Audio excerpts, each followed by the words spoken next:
今課咧，我哋繼續讀撒迦利亞書嘅4章㗎啦嚇。請大家打開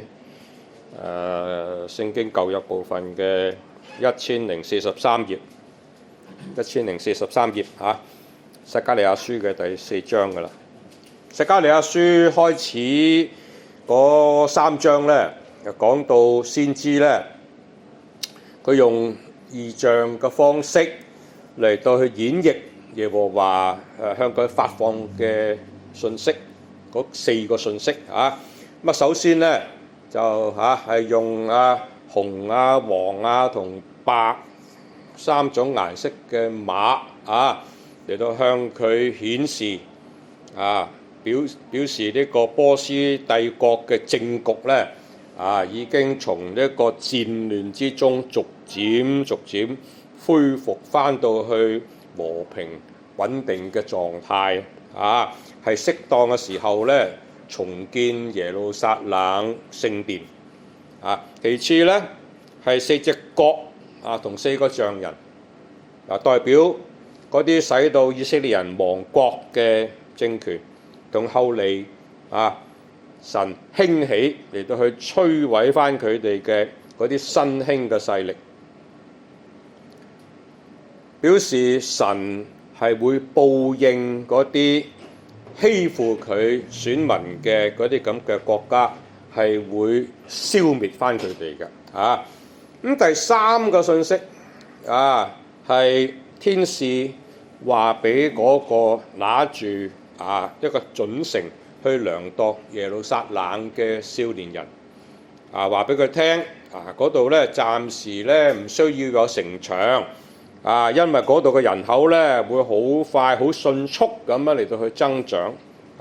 又保證神係會保護佢哋。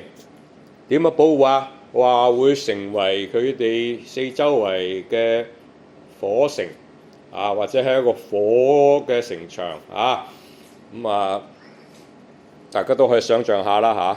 如果用石頭砌嘅城牆，你可以爬梯上去攻打噶嘛。哇！如果係火嘅話，埋唔到去啊，係嘛？用成為火嘅城牆嚟到去保護佢哋呼籲咧猶太人咧唔需要擔心自己嘅個人安全，只要專注響一個重建聖殿嘅工作嚟建立翻佢哋正確嘅信仰敬拜嘅體制重新恢復翻同神嘅關係學識點樣依靠佢就得㗎啦並且咧去呼籲嗰啲仍然眷戀巴比倫生活嘅嗰啲猶太人咧，要盡快逃走離開嗰度因為神好快就會懲罰巴比倫嘅迦勒底人如果再唔走嘅話咧，只會同嗰啲迦勒底人一齊遭殃嘅啫咁第4個信息咧就係講到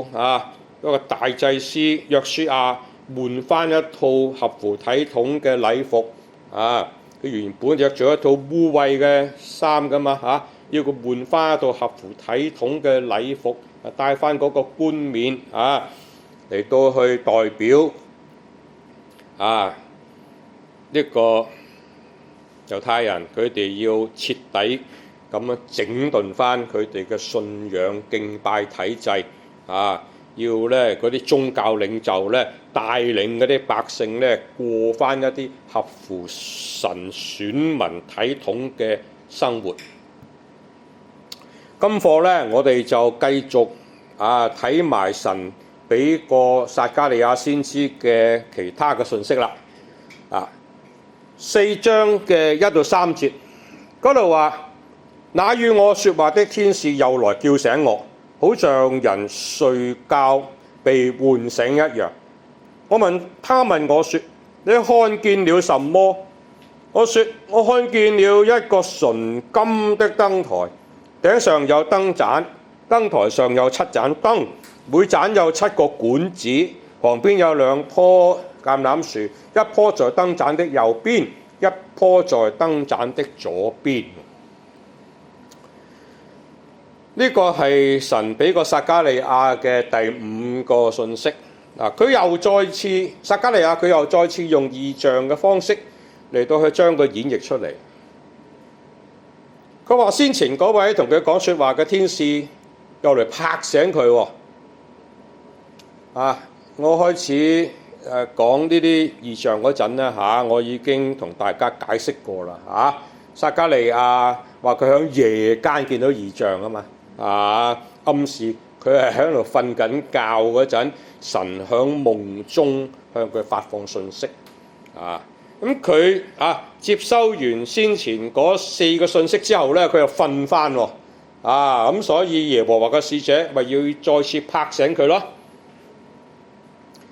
今次咧佢形容嘅異象咧係一個純金嘅燈台嗰個燈台嘅頂上邊咧有個燈盞燈台上面咧有7盞燈每盞咧佢話每盞有7個管子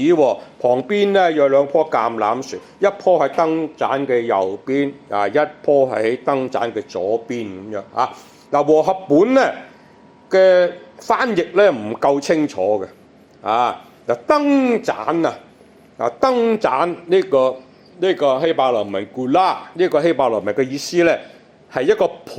咁解即係成句嘅意思咧就係一座有7盞燈嘅金燈台燈台嘅頂頭咧有一個盤，盤上邊有7條管連接到嗰7盞燈嗰度盤嘅旁邊有2棵橄欖樹一棵響右邊，另外一棵就響左邊講就係咁樣畫俾大家睇就清楚啲啦即係話咧嗰度咧有一個7盞燈嘅燈台得唔得呢個燈台有7盞燈啦有7盞燈喺上邊7盞燈得唔得7盞燈7盞燈燈光啦有燈光7盞燈咁而家燈上邊咧又有個盤喎有個盤咁樣7條又有分開有7條管7條管咧就駁落去嗰個7眼燈嗰度咁然之後個旁邊咧有2棵橄欖樹一個喺左邊，一個喺右邊咁樣咁咧有個橄欖枝咧有個橄欖枝咧就嚟到去伸咗落嗰個盤嘅接油嗰個嘴嗰度呢啲係橄欖樹呢棵橄欖樹呢棵橄欖樹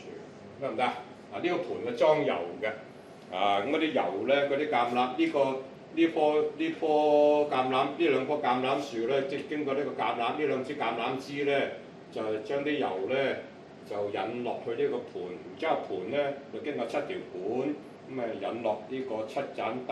嘅金燈台上邊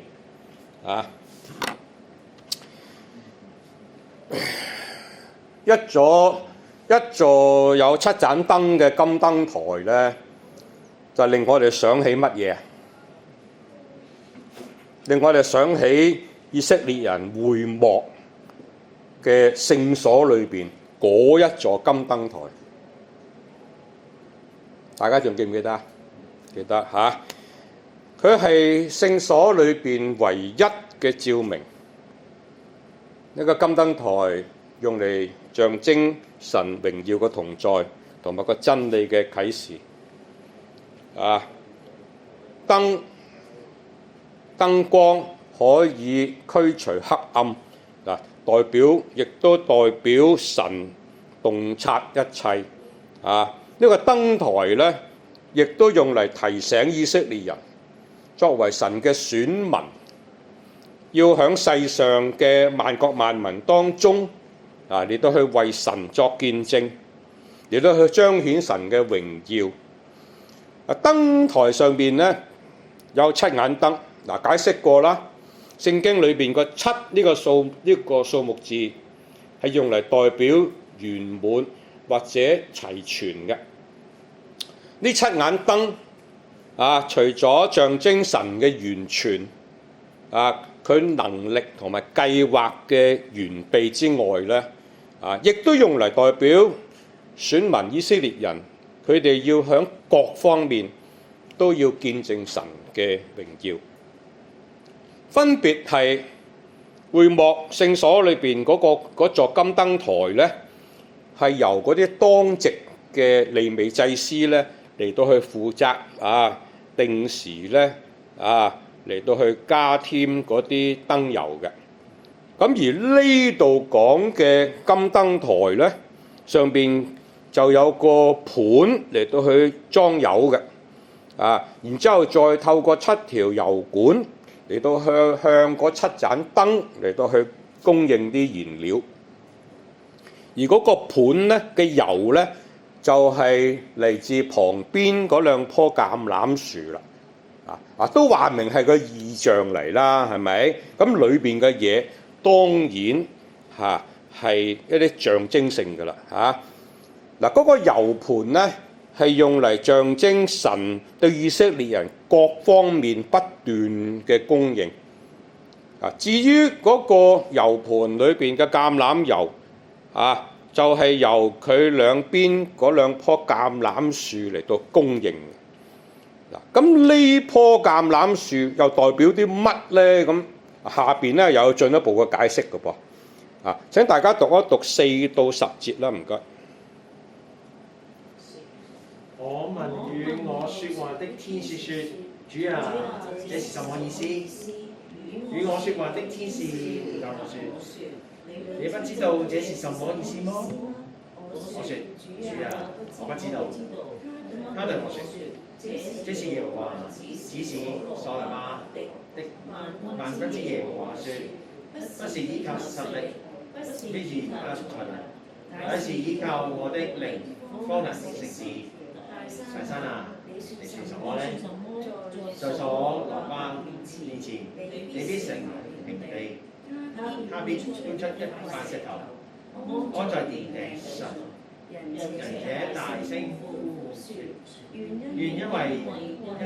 歸於這殿。耶和華的話又臨到我說：所羅巴的手立了這殿的根基，他的手也必完成這工。你就知道萬軍之耶和華差遣我到你們這裏來了。誰藐視這一日的事為小呢？這7眼乃是耶和華的眼睛，遍察全地，見所羅巴達手法開做先頭就歡喜。好，唔該。先前發放先前嗰4個信息嘅時候咧，嗰位向撒迦利亞先知講説話嘅天使咧，原本都係有問必答噶嘛，而且咧仲幾主動嘅添。好似1章7到11節咁樣。當撒迦利亞唔明嗰啲紅黃白色嘅馬所代表係乜嘅時候，呢個信息係乜代表乜嘅時候咧，嗰位天使咧佢會話：我要指示你這是什麼意思咁樣嚇。咁遲啲去到18到21節嗰陣，當撒迦利亞唔明白嗰4隻角同嗰4個象人代表啲乜嘅時候咧，嗰位天使咧索性咧直接就解釋俾佢聽啦。但係從第5個信息開始咧，我哋留意到每一次當撒迦利亞唔明白佢嘅信息代表啲乜嘅時候咧，佢總係會反問呢個撒迦利亞話：咁你都唔明啊？咁樣嚇，咁要撒迦利亞咧表明自己真係唔知道嘅時候咧，佢先至會俾出一個答案嘅。而且咧，我哋留意到呢個撒迦利亞對呢個天使嘅態度咧，似乎越嚟越恭敬喎，係咪啊？發問嗰陣咧，佢先會稱呼佢點啊？主啊咁好阿頓拉咁樣嚇。咁嗱，呢個 Adonai 呢個咧唔係猶太人對神嘅一個尊稱嚟㗎嚇，又係佢對一啲自己尊重嘅人咧都可以講㗎嚇。咁所以咧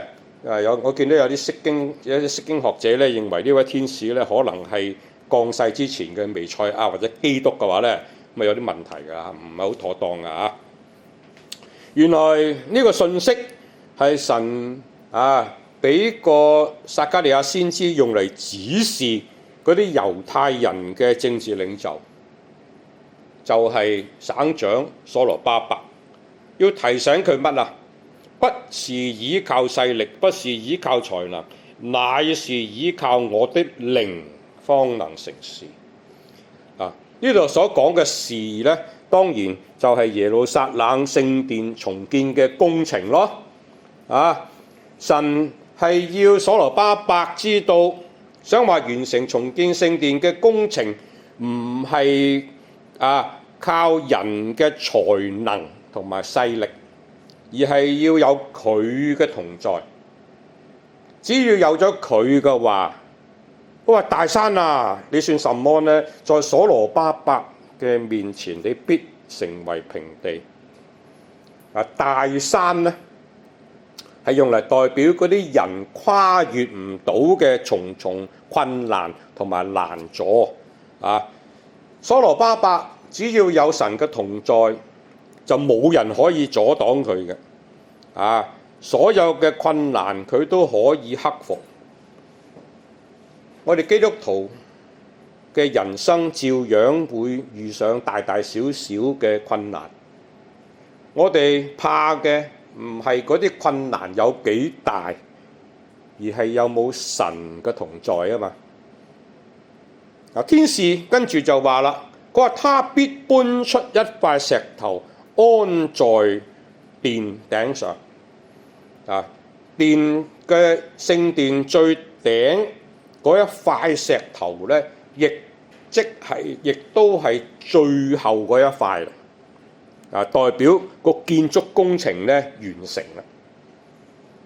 啦。佢話神係會保證所羅巴伯必定會完成聖殿嘅重建工程。佢話到時候咧，所有嘅百姓都要大聲歡呼啦，話願恩惠歸於這殿。神要大祭司大祭司約書亞佢重新整頓呢個百姓嘅嗰個咁嘅信仰嘅體制，而省長所羅巴伯佢就要肩負呢個聖殿修復工程呢個咁嘅重任啦。要佢咧去重振呢個猶太人嘅士氣。呢兩項工作咧一啲都唔容易嘅。所以咧，神就要藉住先知嚟到去激勵佢哋嘅士氣，要去堅固佢哋嘅信念。以往佢哋靠嘅係波斯王古列，結果點啊？就俾繼位嘅嗰個波斯王亞達薛西下令停工咯。一拖就拖咗成18年咁耐啊！家陣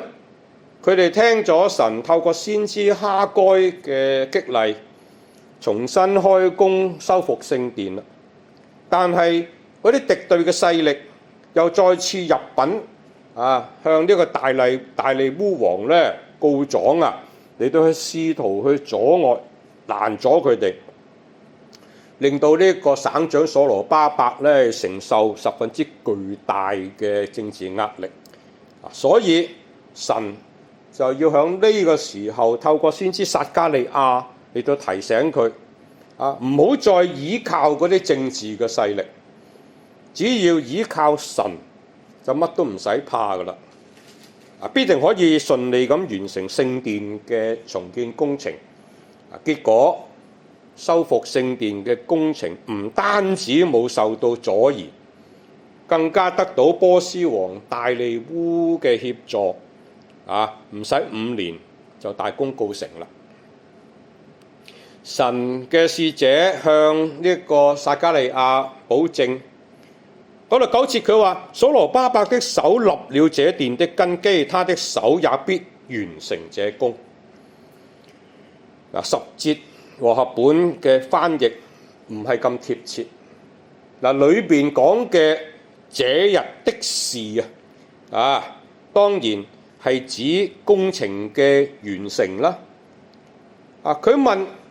邊個會夠膽藐視呢？咁樣咁答案當然係冇人會啦。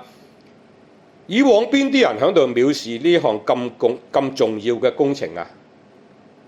咪就係嗰啲回歸耶路撒冷嘅猶太人自己咯。佢哋丟低咗重建聖殿嘅工程10幾年咁耐，淨係顧住執靚自己間屋。家陣咧，佢哋已經覺悟啦，佢哋重新咧開工啦。10節咧嗰度話，家陣見到所羅巴伯嘅手拿住個線陀線陀係咩？線陀咧就係嗰啲泥水佬砌牆或者砌地磚嗰陣咧，用嚟拉直線嘅嗰啲咁嘅工具。即係好似今日嗰啲咁嘅麥斗即係嗰類咁嘅嘢啦，即係呢度彈直線嘅亦都去代表咧工程準備咧重新開始啦。佢話嗰啲百姓咧就歡喜佢哋咧重拾翻以往嘅初心，佢哋再次咧努力嚟到去建設嗰個聖殿。所以撒迦利亞天使咧，佢再進一步嚟到去解釋俾呢個撒迦利亞先知聽。佢話嗰座金燈台嗰個佢嘅嗰個咁嘅屬靈意義。佢話嗰7盞燈就代表耶和華視察全世界嘅眼睛。同前邊3章9節，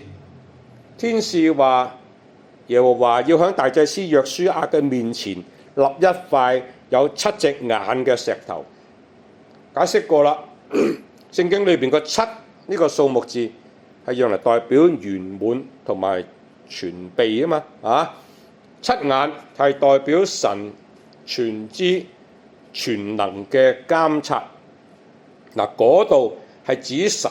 會監察約書亞所代表嘅猶太人嗰個信仰，而加埋呢度所指嘅，呢度咧就係指向呢個省長所羅巴伯嘅嗰7眼燈，亦都代表咧神係會監察埋佢哋嘅行為嘅。11到14節話，我又問天使說：這燈台左右的2棵橄欖樹是什麼意思？我第2次問他說：這2根橄欖枝在2個流出金色油的金水旁邊是什麼意思？他對我說：你不知道這是什麼意思嗎？我說：主啊，我不知道。他說：這是2個受膏者站在普天下主的旁邊。天使向撒迦利亞解釋完咗嗰座有7盞燈嘅燈台嘅屬靈意義之後咧，撒迦利亞咧就繼續追問嗰個油盤同埋兩側邊同埋側邊嗰2棵橄欖樹佢可能發覺自己咧問得唔夠清楚咁於是咧佢就想話澄清自己嘅問題。佢話咁個油盤嗰2個接住流落嚟嗰啲金色油嘅金嘴兩邊嗰2支橄欖枝又係啲乜嚟咧？咁樣嗰個天使就話：咁你都唔明咁樣咁撒迦利亞唯有認低威啦，係嘛？主啊，我真係唔知咁樣。嗰個天使咧先至話俾佢知，嗰2支橄欖枝咧就係侍立響全地嘅主身邊嘅受膏者。受膏者咧響呢度嘅原文咧，嗰個希伯來文叫做以沙嘅意思咧係熱沙嘅意思咧係一啲新鮮炸落嚟、新鮮炸出嚟嘅橄欖油咁解啊。咁啊，聖經裏邊咧經常會用橄欖樹嚟到去比喻嗰啲屬神嘅人嘅啊。咁而橄欖樹咧就係供應嗰啲橄欖油嘅源頭嚟噶嘛，就係代表神咯。咁嗰兩支橄欖枝，將佢哋從個樹身上邊吸取到嘅嗰啲油咧，嗰啲橄欖油咧，就輸送到嗰個油盤兩邊要嚟接油嘅金嘴嗰度啊，即係呢兩個嘴有兩個嘴呢個盤梗係唔使問，梗係金㗎啦，係嘛？有兩個嘴就係由呢兩支橄欖枝嗰度咧嚟去接收嗰啲油嘅。咁然之後嗰個油盤再經過上邊嗰7條管道咧，就輸送到嗰7盞燈上邊。大家要記住呢啲通通都係象徵性嘅講法嚟嘅咁所以咧，我哋必定要從屬靈嘅角度嚟到去理解裏邊嘅信息啦。律法書裏邊咧有規定嘅聖所裏邊嗰座金燈台點嘅，必定要用一啲新鮮榨出嚟嘅橄欖油，而用嚟膏立神嘅僕人，例如君王啦、祭司或者先知咁一樣要用一啲新鮮榨出嚟嘅橄欖油嘅因為聖經其他書卷裏邊，當講到受膏者嘅時候咧所指嘅都係神所膏立嘅，例如君王先知同大祭司咁其他地方用嘅唔係用熱沙呢個字㗎，而係用默西亞呢個字中文咧將佢翻譯做彌賽亞咁亡國被擄之後嘅猶太人咧，佢哋再冇受膏嘅君王㗎啦，再冇受膏嘅先知同埋祭司㗎啦咁而後期嘅先知書咧裏邊咧如果佢哋都有用到默西亞呢個字嘅都有用呢個默西亞呢個字，但係咧都係指向嗰位將來要嚟到世上嘅彌賽亞或者基督嘅咁所以咧呢卷書嘅作者咧，佢專登唔用默西亞呢個字，而係用咗熱沙呢個字不過咧，當代嘅猶太人咧，佢哋一聽就明白㗎啦，指嘅就係受膏者咁解啦。呢位呢度指嘅係當時猶太人兩個主要嘅領袖，就係省長所羅巴伯同埋大祭司約書亞咯。佢哋要成為神同猶太人之間溝通嘅管道，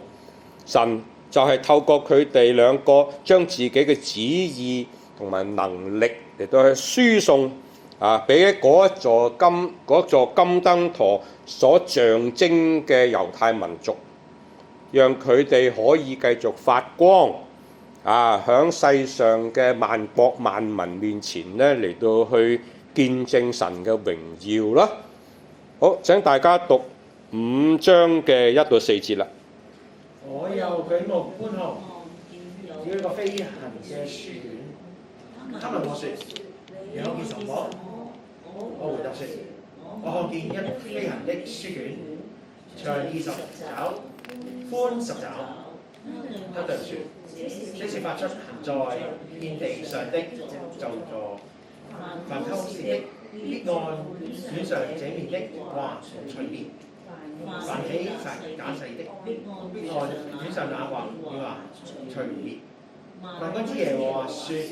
我必使這書卷出去，進入偷竊人的家，和指我名起假誓的人家，必存在他家裏，連房屋帶木石都毀滅了。好，天使俾過撒迦利亞嘅第5個信息已經算係難明㗎啦嚇，所以咧佢要問長問短先至明白。不過跟住落嚟呢個信息咧，似乎咧越嚟越難明啊！就睇下佢點樣演繹第6個信息啦。佢話見到一卷喺度飛行嘅書卷嗰個書卷咧，佢話長20肘。一肘咧，以前解釋過啦。一肘咧就等於由個手踭一路去到個手指尖呢度嗰個距離嚇，咁就大約相當於今日公制嘅45到50公分咁上下啦，50個 cm 咁上下啦嚇。咁20肘咧就將近9公尺㗎啦，或者咧相當於成30英尺㗎嚇。我個闊10肘喎，10肘咧就差唔多5公尺啦，或者等於相當於大概15英尺咁上下度啦嚇。嗱都話到明呢個係一個異象嚟㗎嘛嚇，咁所以咧我哋唔好當呢一卷飛天書咧係個實物而係睇下佢有咩象徵性嘅意義喺度啦。20肘長10肘。咁啱咧，就係以色列人會幕嘅長度同埋闊度啦。根據出埃及記嘅26章15到25節記載嗰個會幕嘅規格嘅嚇。但係佢冇寫明嘅喎，佢冇寫明話係20肘長20肘、闊10肘冇嘅嚇。根據嗰度嘅記錄咧，佢話咧。嗰個會幕咧長方形嘅，長方形嗰啲企身嘅木板咧，響闊嗰兩邊咧，每邊咧又有20塊，咁每塊咧高10肘，然之後咧闊1肘半嘅，咁20塊加埋，咪等於30肘咯。咁而窄嗰兩邊咧。嗰兩邊每邊咧就有6塊，咁6塊加埋咪等於9個肘咯，等於9肘啦，係咪啊？咁另外個角落頭咧，每一個角咧要加多一塊打斜嘅，咁所以整體咪又多咗1肘咯，咁而嗰個聖所嘅佢裏邊嘅規定嗰個聖所個長闊高都係10肘嘅。咁所以一減咗之後，聖所嗰部分咪就係20肘長、10肘闊咯，就係咁得出嚟嘅。咁點解撒迦利亞要專登形容到呢卷飛天書嘅長闊又好似以色列人嘅會幕咁咧？咁相信未必係巧合嘅而係佢想表達呢卷書咧係同神有關，因為會幕係用嚟象徵神同百姓嘅同在㗎嘛，所以呢卷書咧必然係關於神俾個百姓嘅信息嚟。咁點解呢卷書要飛下飛下？就驚死冇人知咯，係嘛？要所有嘅人都見到咯。嗰位天使佢唔等呢個撒迦利亞發問啦，就向佢解釋呢卷書嘅意義係乜。佢話：這是發出行在遍地上的咒詛，凡偷竊的必按卷上這面的話除滅，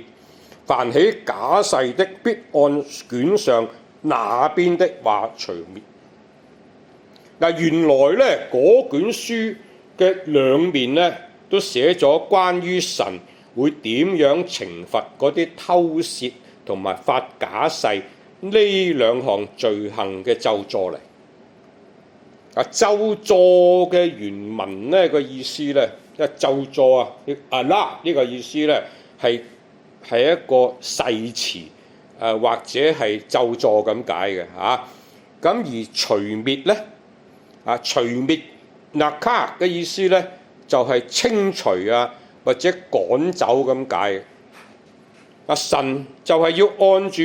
按照書卷上面寫嘅呢啲條文嚟到去審判嗰啲百姓犯咗嗰啲偷竊啦，同埋發假誓嚟到去懲罰犯咗呢啲罪嘅猶太百姓。偷竊係未經同意攞走咗人哋嘅財物。出埃及記嘅20章甚至有規定話啦，話不可偷盜。人點解要偷竊啊？係因為佢貪戀嗰啲唔屬於自己嘅嘢啊嘛。嗰度嘅17節又有規定喎，不可貪戀人的房屋，也不可貪戀人的妻子、僕婢、牛驢並他一切所有的。而發假誓呢，就涉及到十誡裏邊妄稱耶和華嘅名嘅呢條罪啦。就係出埃及記20章16節所規定嘅，不可作假見證陷害人。呢啲罪行呢，唔單止影響到百姓之間嘅關係嘅，亦都破壞咗佢哋同神嘅關係。當處理完嗰個由大祭司約書亞所代表嘅信仰嚟敬拜嘅體制問題，同埋省長所羅巴伯所代表嘅猶太人嘅士氣嘅問題之後呢，神跟住落嚟就要處理嗰啲回歸嘅猶太人佢哋嘅罪性。神已經透過先知哈該話俾猶太人知，回歸耶路撒冷參與重建聖殿嘅工程係唔會使到百姓佢哋自動變返聖潔嘅，因為聖潔係唔會透過接觸聖物嚟到去傳播，但係罪嘅污穢卻係可以人傳人嘅。猶大嘅百姓，佢哋雖然已經回歸到聖城耶路撒冷，但係佢哋喺巴比倫嗰度學埋嘅嗰啲咁嘅衰嘢呢，始終都搣唔甩。當時猶太人正在喺度進行緊耶路撒冷聖殿重建嘅工程，參與工程嘅百姓可能因為喺巴比倫生活一段好長嘅時間，佢哋呢學咗嗰啲加勒底人鍾意順手牽羊，所以呢慣咗手勢，會將一啲工程材料呢攞返屋企嗰度用。咁聖殿重建工程嗰啲材料呢，大量咁樣失竊。但係呢，問親嗰啲百姓佢哋呢，就個個誓神劈願話冇攞到喎。所以神就要先知撒迦利亞嚟到去警告嗰啲回歸嘅百姓，話咁做呢會帶嚟好嚴重嘅後果嘅。如果佢哋唔徹底改過嘅話呢，神就要將佢哋從聖地嗰度除滅。唔係話要殺晒佢哋而係要點將佢哋全部趕走咯。好，請大家讀埋5到11節啦。與我說話的天使出來對我說：你要舉目觀看，見所出的是什麼？我說：這是什麼呢？他說：這出來是量器。他又說：這是落人在地的藏。我見有一片圓被舉起來，這坐在圓器中的是個婦人。意思說，這是罪惡。他就把婦人丟在量器中，將那片圓丟在量器的口上。我又舉目觀看，見有2個婦人出來，在他們翅膀中有風，飛得甚快，翅膀如何鶴鳥的翅膀。他們將量器抬起來，懸在天地中間。我問與我說話的天使說：們要將涼氣抬在哪裏呢？他對我說：要往示拿地去，為他蓋造房屋，等房屋齊備，就把他安置在自己的地方。好。天使俾過撒迦利亞嘅第7個信息係一個涼氣涼氣呢個希伯來文 ephah 嘅意思咧係一個有固定容量用嚟量嗰啲乾貨例如好似啲穀物或者啲麵粉之類嘅嗰啲咁嘅藤籃或者個竹籮響聖經其他書卷裏邊咧，會叫佢做伊法嘅 ephah， 中文譯佢做伊法亦都係一個乾貨嘅容量單位嚟嘅。但一個伊法嘅容量大概係相當於今日公製嘅22公升咁上下度咁嗰個天使咧對撒迦利亞話。佢話：這是惡人在遍地的形狀和合本翻譯咧就唔夠準確原文直譯出嚟嘅意思咧係佢哋周圍都係咁噶啦，個意思係佢哋周圍都係咁樣噶啦，咁個意思咁點解天使話嗰個涼氣就係惡人在遍地的形狀呢？咁相信咧係同涼氣嘅使用有關嘅。阿摩司書嘅8章5節嗰度提到咧，嗰啲奸詐嘅猶太人佢哋咧話賣出用小升斗，收銀用大凳子，用詭詐的天平欺哄人。而彌迦書嘅6章10節就話惡人家中不仍有非義之財和可惡的小升斗嗎？咁樣證明咧猶太人佢哋貪婪奸詐嘅情況咧喺當時咧仍然十分之普遍而涼氣咧亦都同時可以用嚟象徵神審判要嚟量刑嘅嗰個尺度神係會按照人嘅行為嚟到審判佢哋。呢度7節咧話撒迦利亞見到個天使咧，將一個冚住嗰個籮嘅圓蓋揭開圓蓋話嗰啲都話叫個圓嘛唔係話嗰個蓋係圓形而係一個用鉛做重到不得了嘅蓋嗰個籮裏邊咧，原來有個女人坐喺度喎。咁個女人點會坐得落個咁細嘅籮咧？咁樣咁都話明係個異象嚟噶嘛咁梗係要睇下佢象徵啲乜啦嗰個天使咧對撒迦利亞解釋話嗰個女人係用嚟代表罪惡嘅。咁點解好揀唔揀要揾個女人嚟作為罪惡嘅象徵咧？咁樣聖經咧唔係要歧視女性只不過因為最先唔聽神話，將罪引入世界、引入人類世界嗰個始祖夏娃係個女噶嘛咁從此之後咧，聖經咧就用女人嚟到去代表嗰啲唔聽神說話嘅行為咯。撒迦利亞咧，佢話嗰個天使跟手咧，就係將嗰個代表罪惡嘅女人咧，就執翻落嗰個竹籮裏邊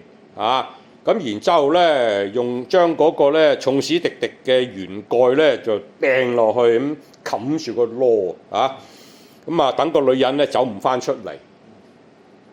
呢個動作咧係代表神要封住猶大百姓嘅罪。唔俾佢哋再作惡。因為9節話撒迦利亞咧，跟住咧又見到2個有對翼嘅女人形容佢哋咧翅膀中有風就可想而知佢哋飛得幾快啦大家有冇睇過嗰啲戰鬥機嗰啲視頻啊？喺個翼嗰度兩條白色嘅走出嚟啊！咁啊風個翅膀有風啊！咁啊又話佢哋咧，佢話個翅膀咧如同鸛鳥的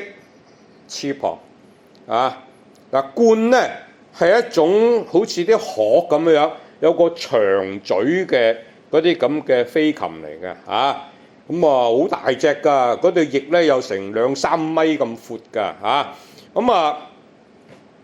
而利未記嘅11章19節咧就有列明啊，鸛咧係屬於不潔嘅鳥類嚟嘅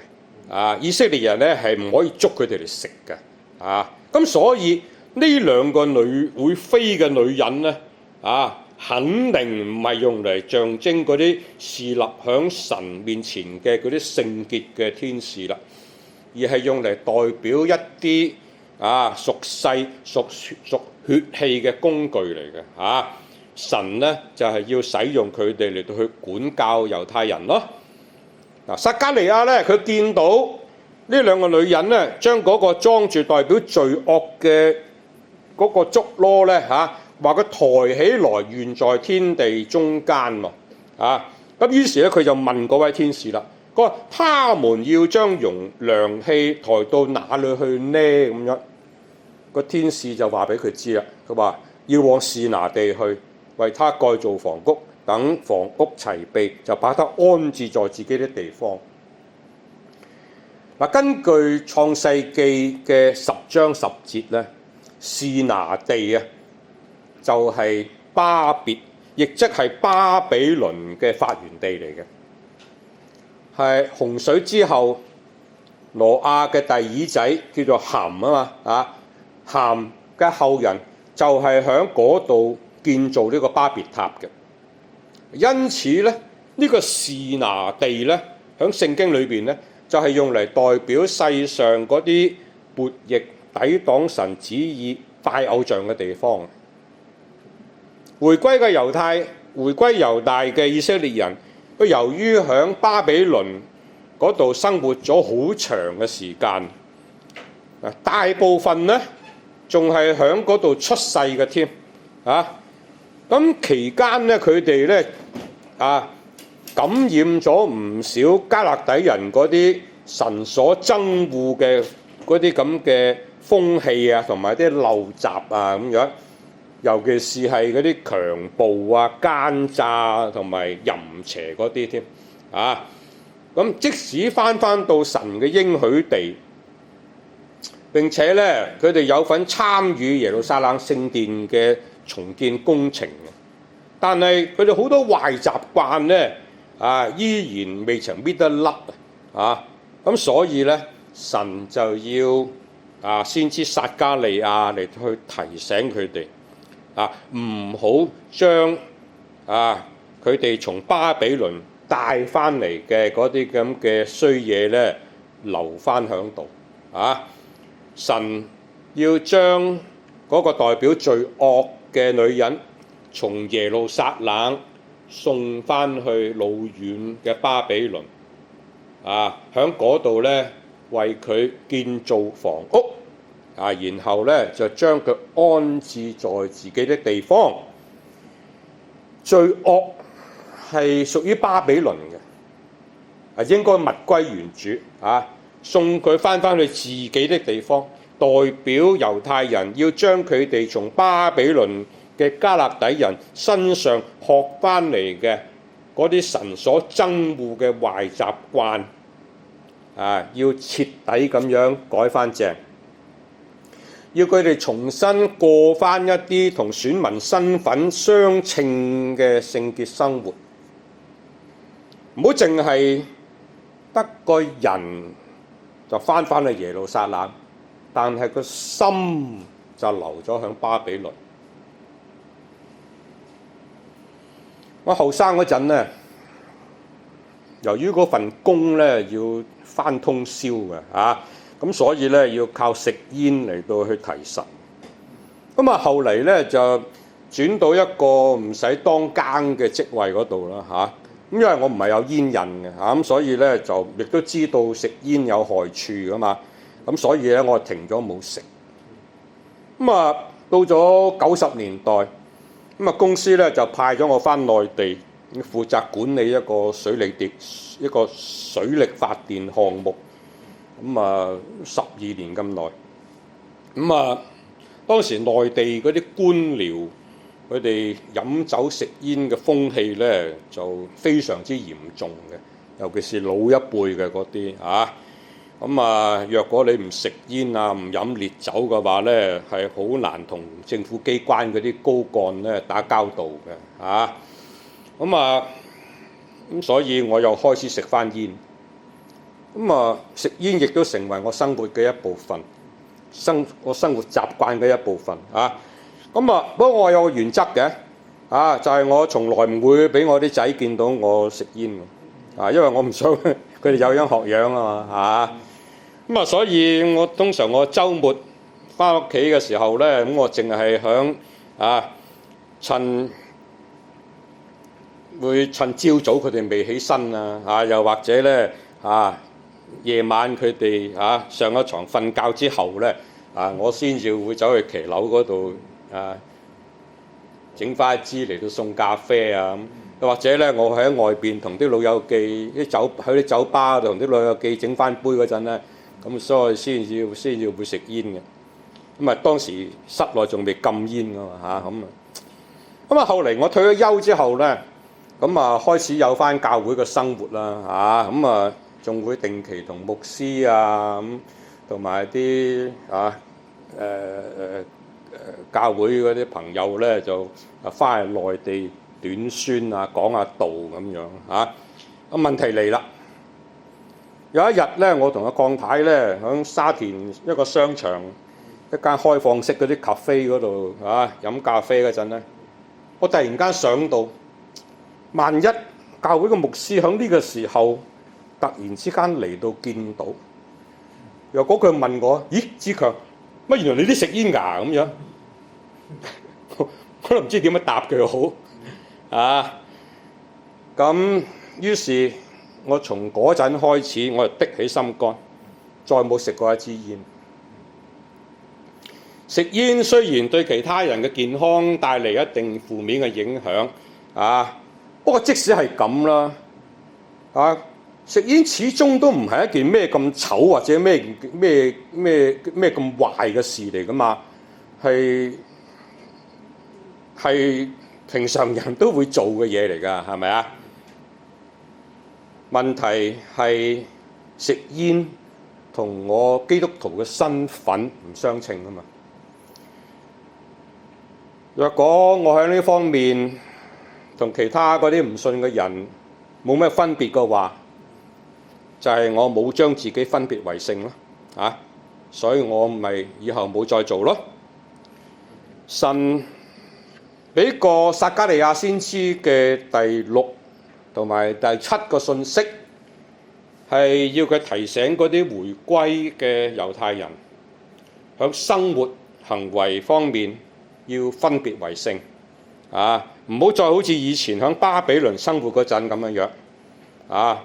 凡係唔合乎神選民身份嘅生活習慣，都要徹底咁樣改返正無論係一啲實體或者心裏邊嘅偶像都要通通咁樣將佢哋清除乾淨。今日嘅基督徒都係一樣我哋過往嗰啲俗世嘅思想同埋價值觀或者嗰啲生活習慣咁樣我哋都要靠住我哋嘅主將佢哋咧通通嚟到去清除晒咁我哋嘅奉獻、我哋嘅侍奉同埋我哋嘅敬拜，先至有真正嘅屬靈意義，神先至會悅納。使徒保羅喺佢嘅哥林多前書5章6到7節嗰度話，佢話：豈不知一點麵酵能使全團發起來嗎？你們既是無酵的麵，應當把舊酵除淨，好使你們成為新團。任由過往嘅一啲罪繼續留低喺我哋嘅生命裏邊，佢只會越發越大，只會破壞我哋同神嘅關係。好，呢一課我哋停喺呢度啊。